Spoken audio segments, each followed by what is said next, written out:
אנחנו מדברים על הגודל, מתנהל פה ויכוח כבר שבועות, האם זה הכי גדול באירופה, הכי גדול בעולם. זה דירה 4 חדרים. יש פה בפנים חלל של 100 מטר מרובע, 3 קומות. חברת סקאנקס עשתה זאת שוב. פרויקט הארנה בירושלים מושלם, קוביית הלדים הענקית עובדת, ועכשיו אפשר לספר איך כל זה קרה.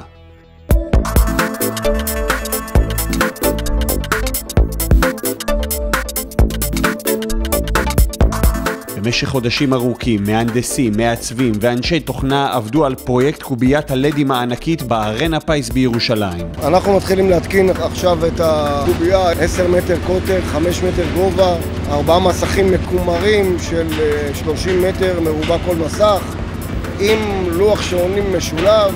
אחרי שהושלמו עבודות התכנון, יצאנו לדרך עם טונות של ברזל שמהווים את הקונסטרוקציה למסכים. פה בעצם זה קורה. זה רבע קובייה.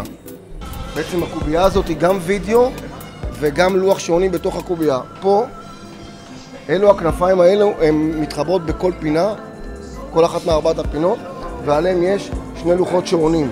מסעיות ענק יצאו לירושלים עם הקונסטרוקציות. המבצע המורכב הגיע לרגע השיא שלו, הרכבת הברזלים ועליהם מסכי הלדים. זה בלי ספק הפרויקט הכי גדול, זה קונסטרוקציה שמרימה 4 מסכי לדים, שכל מסך הוא 35 מטר מרובע, ועוד לוחות שעונים, וכל הקונסטרוקציה הזאת שוקלת בסך הכל 2.5 טון.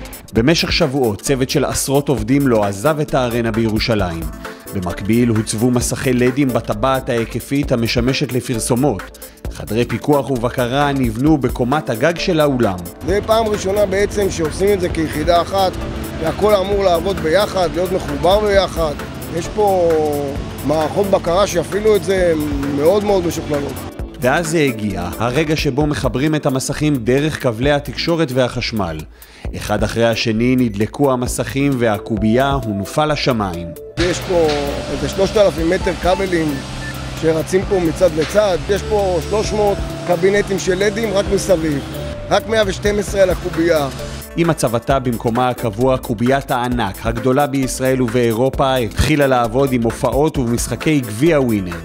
חברת סקאנקס המפעילה את המסכים בבלומפילד, בהיכל נוקיה, ברוממה, בנס ציונה ובקריית אתא, השלימה עוד פרויקט מפואר. אנחנו מברכים על המוגמר, אבל עכשיו בעצם מתחילה העבודה. עכשיו בעצם צריך למלות את זה בתוכן. הדבר הענק הזה חייב לשדר תוכן לקהל כל הזמן. עידוד בלתי פוסק, סטטיסטיקות, כל מיני דברים שאנחנו עובדים עכשיו בשביל להכניס את עניין התוכן לתוך הדבר הזה.